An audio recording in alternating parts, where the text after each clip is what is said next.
और अब आपको दिल्ली ब्लास्ट से जुड़ी बड़ी खबर बता दें। अल फलाह यूनिवर्सिटी पे शिकंजा कसा जा रहा है। यूनिवर्सिटी से जुड़े ट्रस्ट पर रेड की जा रही है। ओखला समेत 25 जगहों पर छापेमारी की गई है। केंद्रीय एजेंसियों की छापेमारी जारी है। बता दें अल फलाह यूनिवर्सिटी फरीदाबाद में भी ईडी की टीम इस वक्त मौजूद है। तो लगातार छापेमारी हो रही है। ट्रस्टियों के जो ठिकाने हैं उन पर छापेमारी की जा रही है। और अब दिल्ली ब्लास्ट से जुड़ी हुई ये बड़ी खबर सामने आ रही है कि आज अल फलाह यूनिवर्सिटी में शिकंजा कसा जा रहा है। यहाँ पर ताबड़तोड़ छापेमारी चल रही है। तो फरीदाबाद की यूनिवर्सिटी इस पूरे मामले में सवालों के घेरे में है और इस यूनिवर्सिटी के वित्तीय लेन देन को भी अब यहाँ पर खंगाला जा रहा है। और ये इस यूनिवर्सिटी से जुड़ी हुई अलग अलग जगहें हैं जहाँ पर ईडी अब यहाँ पर छापेमारी कर रही है। ओखला समेत 25 ऐसी जगहें हैं जहाँ पर छापेमारी की खबर है। केंद्रीय एजेंसियां छापेमारी यहाँ पर कर रही हैं और इस बात को खंगाला जा रहा है कि अल फलाह यूनिवर्सिटी को फंडिंग में कोई अनियमितता तो यहाँ पर नहीं है। किस तरह से इस यूनिवर्सिटी का इस्तेमाल ये लोग यहाँ पर कर रहे थे, क्या इनकी भूमिका है और कैसे इस यूनिवर्सिटी को बेस बनाकर ये सब यहाँ पर किया जा रहा था, ये तमाम चीजें हैं जो अब जांच के घेरे में है। हमारी संवाददाता तनुष्का इस खबर पे हमारे साथ जुड़ गई हैं। तनुष्का, देखिए यूनिवर्सिटी प्रबंधन तो कह रहा है कि उनका इन 4 आरोपी डॉक्टर से कोई लेना देना नहीं, लेकिन फिर भी जांच जारी है। क्या कुछ सामने आया है? जी बिल्कुल, यूनिवर्सिटी ने अपने स्टेटमेंट में तो यही मेंटेन किया है कि उनका कोई लेना देना नहीं था इन डॉक्टर्स से जो वाइट कॉलर टेरर मॉड्यूल यहाँ से ऑपरेट कर रहे थे। मैं अभी अल फलाह यूनिवर्सिटी के फरीदाबाद कैंपस पर मौजूद हूँ। ये वो 70 एकड़ का कैंपस है जहाँ पर से ही डॉक्टर उमर नबी, डॉक्टर मुजम्मिल, डॉक्टर शाहीन अपने रोज का काम भी करते थे और प्लानिंग भी चल रही थी दिल्ली ब्लास्ट को लेकर के भी। अभी इस दौरान एनफोर्समेंट डायरेक्टरेट की छापेमारी इस कैंपस में भी चल रही है। 25 लोकेशंस पर रेड्स चल रही है एनफोर्समेंट डायरेक्टरेट की अभी। और जितने भी लोग ट्रस्टीज भी अल फलाह यूनिवर्सिटी के जो जुड़े हुए हैं, ट्रस्टीज इस यूनिवर्सिटी के, उनके घरों पर भी रेड्स अभी इस दौरान चल रहे हैं। ओखला में जो हेडक्वार्टर्स है अल फलाह यूनिवर्सिटी का, वहां पर भी एनफोर्समेंट डायरेक्टरेट की टीम मौजूद है और रेड्स साइमल्टेनियसली ये सारे लोकेशंस पर की जा रही है। अभी ये रेड्स क्यों की जा रही है? क्योंकि जो फंडिंग का है, इन्वेस्टमेंट का मामला है अल फलाह यूनिवर्सिटी का, वो कहाँ से आ रहा है, कहाँ से इतने पैसे आ रहे थे अल फलाह यूनिवर्सिटी के पास, ये सारे चीज़ों पर जो क्वेश्चंस लगे हैं उन पर जांच करने के लिए ये रेड्स चल रहे हैं। अभी अल फलाह यूनिवर्सिटी के जो वाइस चांसलर है जावेद अहमद सिद्दीकी, उनके जो भाई हैं हमूद अहमद सिद्दीकी, उनके भाई को अरेस्ट कर लिया गया है मध्य प्रदेश पुलिस ने हैदराबाद से। वो हैदराबाद में छुप रहे थे और उनकी भी investment, fraud, forging of documents, cheating के केसेस रहे हैं साल 2000 से लेकर के ट्रैक्स ऑफ ₹40 लाख तक। तो ये सब को और डिटेल में ऑफ कोर्स इन्वेस्टिगेट करने के लिए एनफोर्समेंट डायरेक्टरेट की टीम इस यूनिवर्सिटी के कैंपस के अंदर मौजूद है और ओखला के लौटेंगे और जानकारी के लिए।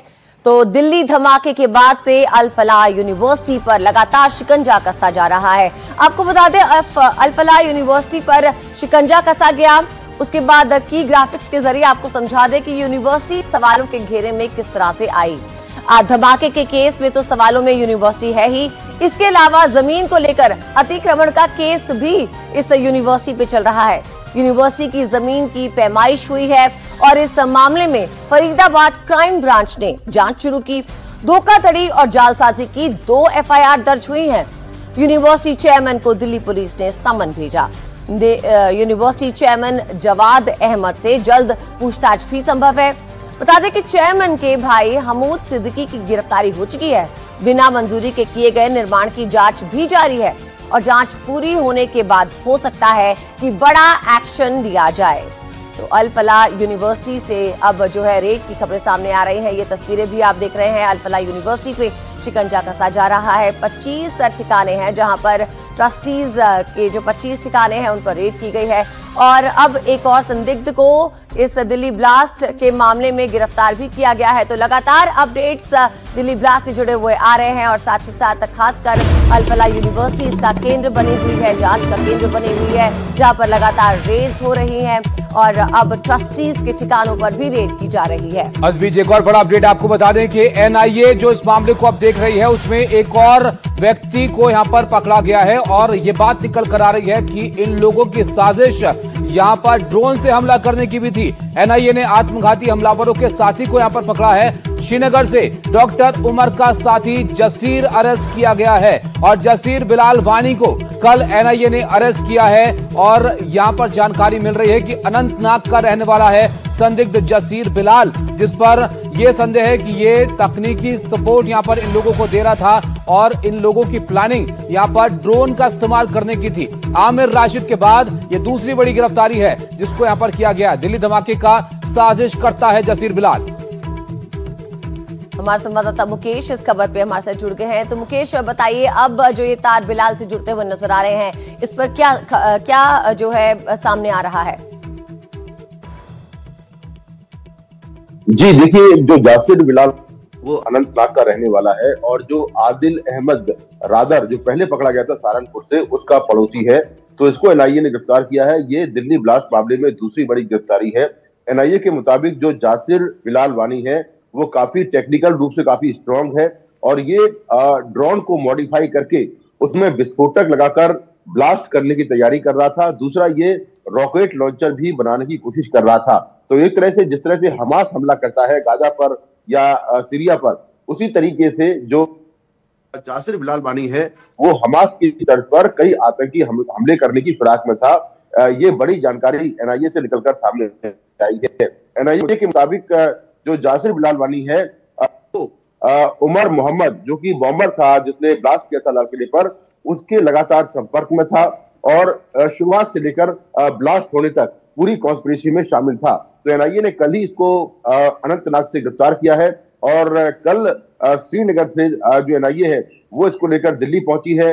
अभी इससे पूछताछ चल रही है और कुछ ही देर में इसको पटियाला हाउस कोर्ट में पेश किया जाएगा, जहां से एनआईए इसकी और रिमांड मांगेगी। बिल्कुल मुकेश, बहुत जरूरी है इसकी और पूछताछ होना इस व्यक्ति से जो और ज्यादा राज यहां पर खो सकता है। मुकेश, आप बने रहेगा हमारे साथ। एक और अपडेट आपको इस बीच दे देते हैं। देखिए, एक एक करके जो पूरा टेरर नेटवर्क है ये डिकोड होता जा रहा है और एक और जानकारी इस मामले में ये सामने आई है। दिल्ली धमाके पर सूत्र ये बड़ी खबर दे रहे हैं कि जसीर बिलाल वानी से पूछताछ में बड़ा खुलासा हुआ है कि हमास की तर्ज पर बड़े हमले की तैयारी ये लोग कर रहे थे। छोटे ड्रोन, छोटे रॉकेट बनाकर दहलाने का इनका प्लान था और भारत में बड़े हमले की फिराक में ये मॉड्यूल यहां पर लगा हुआ था। ड्रोन को हथियार की तरह इस्तेमाल करने की साजिश थी और ड्रोन में कैमरा, बैटरी के साथ बम बना रहे थे आतंकी और ऐसे बम बनाने में जसीर वानी उर्फ दानिश माहिर बताया जा रहा है। सीरिया, गाजा, अफगान की तरह धमाके का प्लान इनका था।